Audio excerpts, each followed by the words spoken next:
Hey everyone.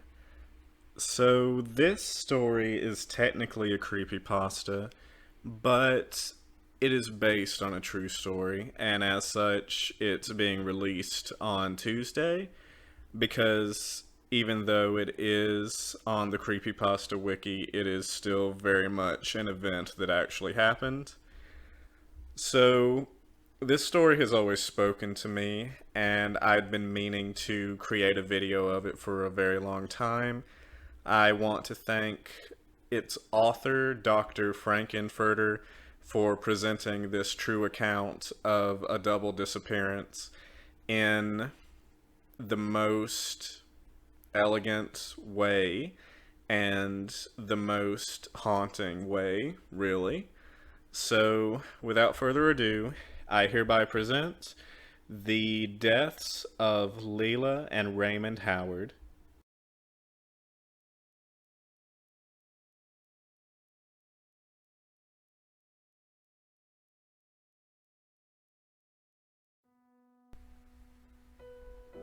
Every now and then my thoughts drift toward the deaths of Lela and Raymond Howard. When that happens, a multitude of questions usually start to plague my mind. What could have prevented their demise? Did they suffer? How many chances to save them were wasted? How many warning signs were ignored?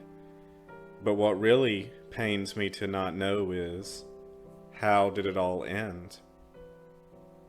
The following is a true story. On Sunday, June 29th, 1997, elderly couple Lela and Raymond Howard from Salado, Texas, decided that they were going to a day festival in Temple, a nearby town. It was to be a 15-mile trip, and Lela was driving. The couple departed that morning, despite earlier objections by Lela's son, who had begged to drive his mother and father himself instead. Lela declined, saying, "No, we know where to go. We go every year." Lela's son's concerns stem from the fact that his 83-year-old mother was showing signs of Alzheimer's disease and was often easily confused at things. At one time, Lela even meant to show up at a local Walmart for morning coffee at 10:30 a.m., but instead arrived at 10:30 p.m., perplexed at why the sun was not yet up. 88-year-old Raymond, too, was showing signs of mental deterioration due to a recent brain surgery done to combat a stroke and head injury. Lela and Raymond, though, were not aware of their severe mental decline, and left for the festival that morning without even telling their other adult son, who lived just next door. The afternoon passed, and the Howards didn't return home. However, at a local Walmart in Temple, a greeter there remembered seeing Lela and Raymond coming in for coffee during the afternoon. After that, the couple's movements could not be accounted for. The several children between the two had become immensely worried for their elderly parents' safety, so they contacted the authorities, and a missing persons bulletin was posted that day. The Howards remained missing. 3 days later, on Wednesday, July 2nd, a newspaper article was published in the Austin American-Statesman about the missing couple, titled, "Elderly Salado Couple Missing on a Trip to Nowhere." It read, "Lela and Raymond Howard are on a 4-day road trip into thin air. The Central Texas couple in their 80s with diminishing health somehow have turned a 15-mile journey for a cup of coffee and a party into a 500-mile-plus misadventure with no known destination." That same day, a deputy in rural Arkansas pulled over Lela for driving with her headlights off, as it was nighttime. Lela and Raymond were 500 miles away from their original starting point in Salado, Texas. The deputy later noted that Lela was polite, gentle, and acted just like my grandmother. When Lela stated that they were trying to get back to Texas, the deputy noted that they were headed in the wrong direction if they were trying to return to that state, so he gave them directions. The deputy then asked Lela where she lived, but she could not remember. The deputy let them off with only a warning. The couple were pulled over again about half an hour later for driving with their high beams on. This deputy also let them go. Neither of the deputies knew about the newspaper article, nor that the Howards were missing persons. The Howards once again disappeared. The next day, on Thursday, July 3rd, there was another article about the Howards. They had allegedly been spotted at a farmer's market in Arkansas, and authorities in 11 states were on the lookout for them.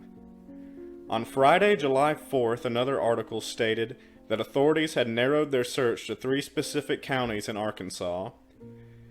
There were no further developments in the search until Wednesday, July 9th, when the couple's story was covered on the CBS Morning News show. Yet another newspaper article was published about the Howards in the Austin American-Statesman, making the front page. The article's editor, Denise Gamino, stopped by the Howards' house, and the signs of the couple's mental decay were obvious. There was folded clothing still laying on the couple's bed, as if they started packing for some sort of long trip. The television was unplugged, and hearing aids were left behind in the bathroom, as well as various toiletries. Even though the month was currently July, the Howards' calendar was still on the page for February. Perhaps most notably, the Howards' cat, Happy, was left behind, essentially abandoned. The couple's children and grandchildren were apparently unaware of how bad their parents' mental health had become. The search intensified as authorities employed dozens of deputies, carefully combed obscure back roads and brush areas, posted flyers, and questioned many civilians over a very large area. Helicopters were even later used in the search, and the search area grew to 1,000 miles from Salado, Texas. By then, one of the Howard's grandsons has offered a reward of $1,000 for his grandparents' safe return. Tips came flooding in after the CBS morning show, but none led to the Howards' discovery. The next day, on Thursday, July 10th, one of the Howards' grandchildren remarked in a newspaper article, "The hardest part is thinking that they are suffering or need us and we can't find them." Another bleakly stated, "I just don't think we're going to find them alive now."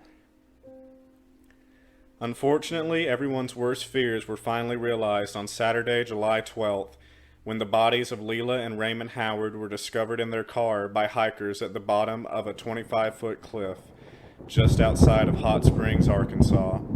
Raymond was still in the passenger seat, but Lela was about 20 feet away in a ravine, still clutching her purse and car keys. Apparently, after the car went over the cliff, she put her car in park, turned off her headlights, opened the passenger side door for her deceased husband, and crawled away to die of her injuries sustained in the crash. There were no skid marks found at the top of the cliff, indicating that Lela's car had driven straight off the edge. A crash scene investigator estimated that the car had been going around 50 miles per hour on the stretch of road leading up to the cliff. Lela likely didn't see the cliff edge, or was in some other way distracted, or even became momentarily confused and lost the ability to safely drive. It is not known for how long the Howards' bodies remained undiscovered. Sadly, the crash site where Lela and Raymond's bodies were found was within a zone previously searched by authorities, but searchers could not see the bottom of the cliff due to excess brush in their line of sight. Lela and Raymond were later buried next to their respective first spouses.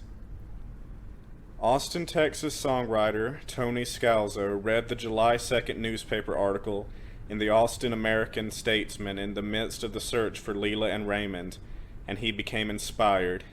He wrote a song with his alternative rock band, Fastball, based on Lela and Raymond's disappearance. It was titled The Way. About the song, Scalzo said, "It's a romanticized take on what happened." Scalzo pictured them taking off to have fun, like they did when they first met. Scalzo wrote the song before the Howards' bodies were discovered. The album containing The Way, All the Pain Money Can Buy, was released in 1998, 1 year after the Howards' bodies were found. Despite The Way's cheerful, optimistic sound, its lyrics are haunting. They made up their minds and they started packing. They left before the sun came up that day, an exit to eternal summer slacking. But where were they going without ever knowing the way? They drank up the wine and they got to talking. They now had more important things to say, and when the car broke down, they started walking. Where were they going without ever knowing the way? Anyone can see the road that they walk on is paved in gold, and it's always summer. They'll never get cold. They'll never get hungry. They'll never get old and gray. You can see their shadows wandering off somewhere. They won't make it home, but they really don't care. They wanted the highway, they're happier there. Today, today. Their children woke up and they couldn't find them. They left before the sun came up that day. They just drove off and left it all behind them. But where were they going without ever knowing the way? My thoughts again return to Lela and Raymond Howard barreling off that cliff in Arkansas. Unfortunately, I never seemed to get any answers for my questions. I suppose that I can only guess.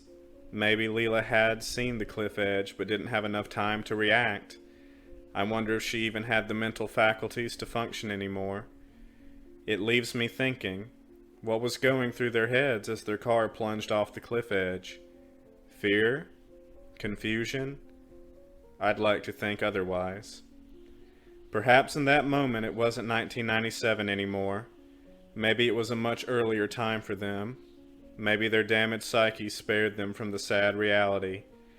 Perhaps in that moment for Lela and Raymond, there were no more medications, no more hearing aids, and no more doctor's appointments. No aching joints, no glasses, no operations, no pacemakers, no forgetting, and no more confusion. Maybe in that moment, and for their entire trip, Lela and Raymond saw themselves as a newlywed couple, their young skin perpetually gleaming in the summer sun, Lela in her best white wedding dress, and Raymond in his finest black tuxedo. Maybe they envisioned a just married sign hanging on the back of their rear window, and empty soup cans tied to their rear bumper. I wonder if they held hands. Maybe when Lela and Raymond Howard drove off that cliff in Arkansas in 1997, they weren't scared. Maybe they were smiling.